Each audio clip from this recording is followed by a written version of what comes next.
Perkenalkan, nama saya Yuda Maulana, NIM 2010901008 dari Prodi Ilmu Komunikasi 2020. Assalamualaikum warahmatullahi wabarakatuh.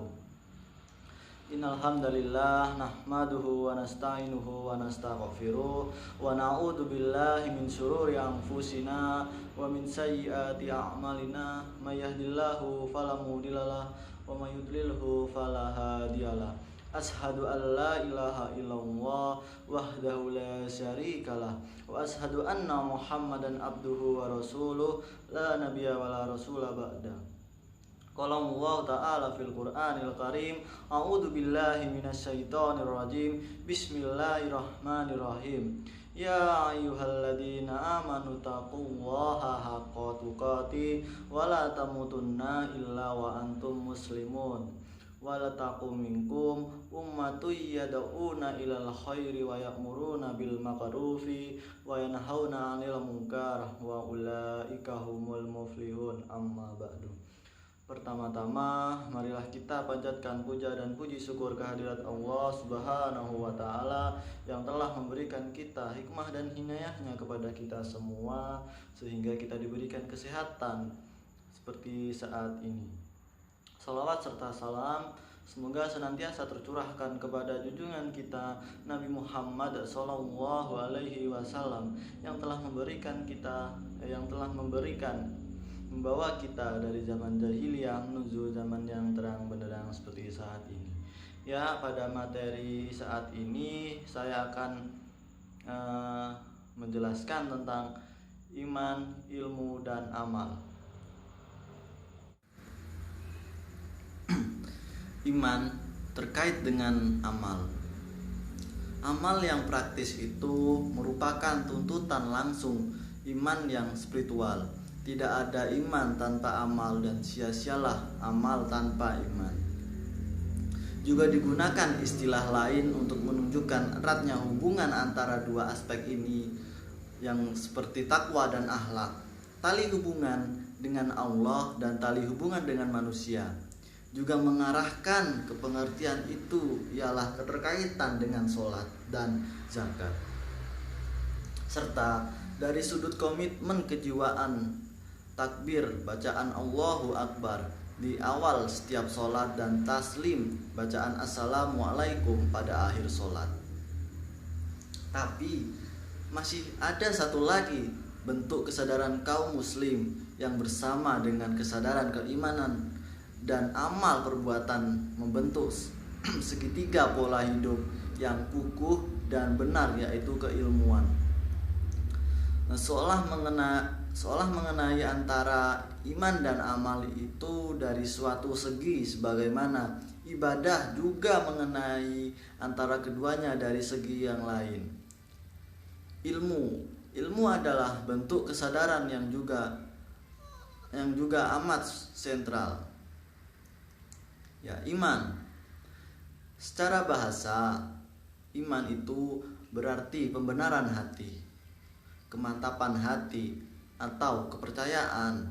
Sedangkan secara syariat, iman itu berarti mengetahui Allah dan sifat-sifatnya disertai dengan menjalankan semua perintahnya dan menjauhi semua larang-larangannya. Di dalam Al-Quran, Allah telah menjelaskan pengertian orang yang beriman pada Quran surat Al-Baqarah ayat 2 sampai 3 Al-Baqarah ayat 3 yang artinya yaitu mereka yang beriman kepada yang gaib dan mendirikan sholat dan menafkahkan sebagian sedikit rezekinya yang kami anugerahkan kepada mereka. Sedangkan pengertian iman menurut hadis Rasulullah Shallallahu Alaihi Wasallam adalah sebagai berikut yang artinya. Dari Ibnu Hajar radhiyallahu anhu, beliau berkata, Rasulullah Shallallahu Alaihi Wasallam telah bersabda, iman adalah pengetahuan hati, pengucapan lisan, dan pengalaman dengan anggota badan. Hadis riwayat Ibnu Majah dan At-Tabrani. Isi kandungan hadis di atas menjelaskan bahwa unsur-unsur yang membentuk keimanan seseorang itu ada 3, yaitu pengetahuan hati, pengucapan lisan, dan pengalaman dengan anggota badan. Pengertian hati berbicara tentang iman, tentu juga berbicara tentang keyakinan. Maka pembahasan dititik beratkan pada jiwa seseorang, yaitu lazimnya disebut kolbu. Hati merupakan pusat dari satu keyakinan, terbentuknya jasad dan rohani. Orang yang beriman hatinya harus makrifat kepada Allah, mengetahui siapakah Allah itu. Karena tanpa mengenal Allah, mustahil seorang akan beriman kepada Allah. Pengucapan lisan. Setelah mengenal Allah dan meyakinkan dengan sepenuh hati, seorang mukmin diwajibkan mengakui dan mengikrarkan dengan lisan, yaitu dengan mengucapkan 2 kalimat syahadat. Asyhadu alla ilaha illallah wahdahu la syarikalah wa asyhadu anna Muhammadan abduhu wa rasuluh. Pengalaman dengan anggota badan. Amal merupakan unsur dari iman, seperti perkataan Imam Ibnu Abdil Bar, yang artinya para ahli fikih dan hadis telah sepakat bahwasannya iman itu perkataan dan perbuatan, dan tidaklah ada perbuatan kecuali dengan niat. Al-Imam Ibnu Qayyim Al-Jauzi juga berkata, hakikat iman terdiri dari perkataan dan perbuatan.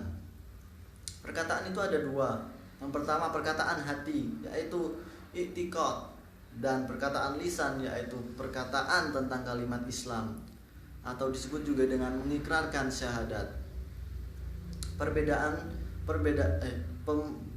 Perbuatan juga ada 2, yaitu perbuatan hati, yaitu niat dan mengikhlaskannya, dan perbuatan anggota badan. Apabila hilang keempat hal tersebut, akan hilang iman dengan kesempurnaannya. Dan apabila hilang pembenaran atau tasjid dalam hati, tidak akan bermanfaat 3 hal yang lainnya.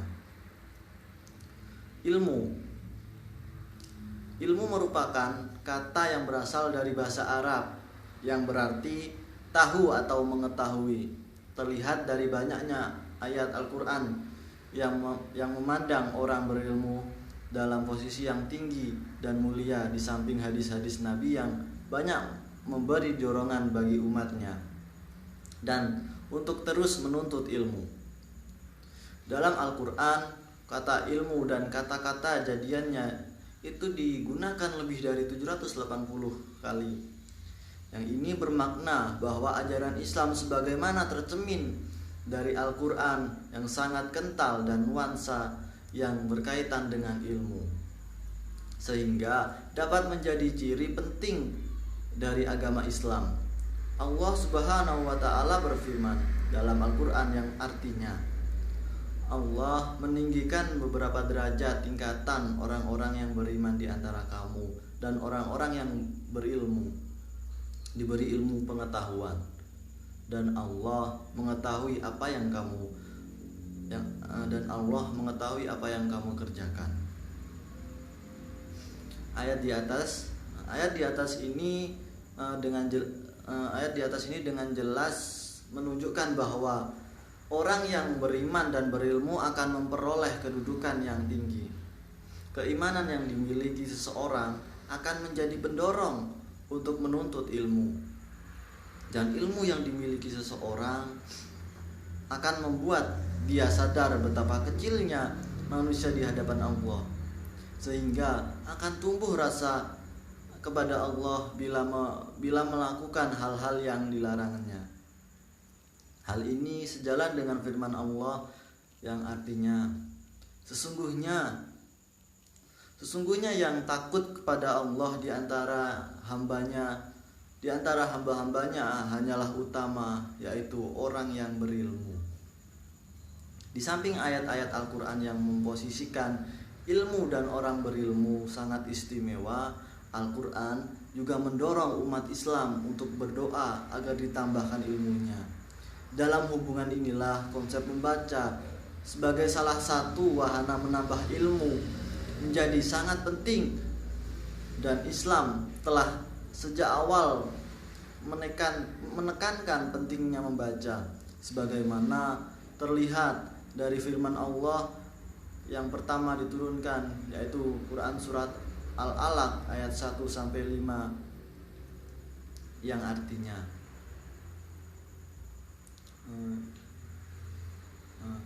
bacalah dengan menyebut nama Tuhanmu yang menciptakan.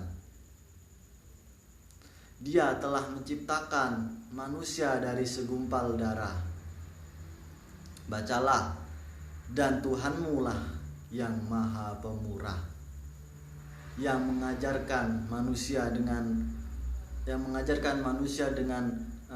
perantaran kalam.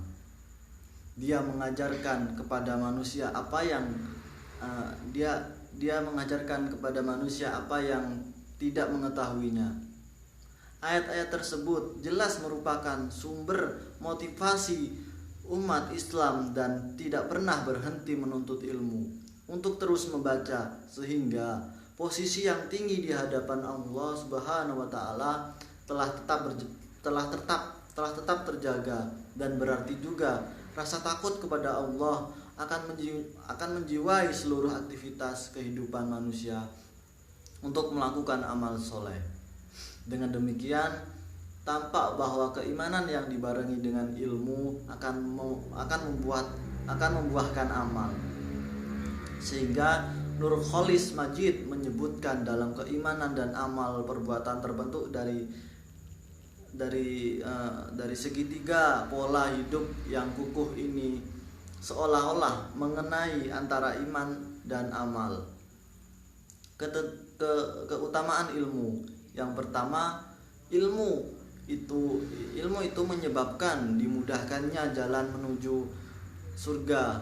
Hal ini sebagaimana ditunjukkan oleh hadis Abu Hurairah radhiyallahu anhu. Rasulullah sallallahu alaihi wasallam bersabda, yang artinya barang siapa